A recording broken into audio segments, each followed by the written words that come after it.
The rain makes pretty raindrops. Here it is.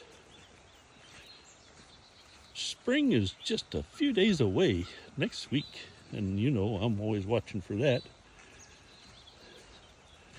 The birds have been in and out of that birdhouse, and the daffodils or jonquils are coming up.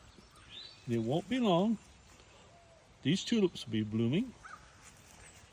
In the meantime, as I said yesterday, we're still got a lot of weeds coming up.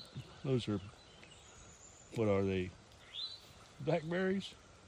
Yeah, I think they're blackberries. I'm not a botanist. Okay. And the forsythia. There it is.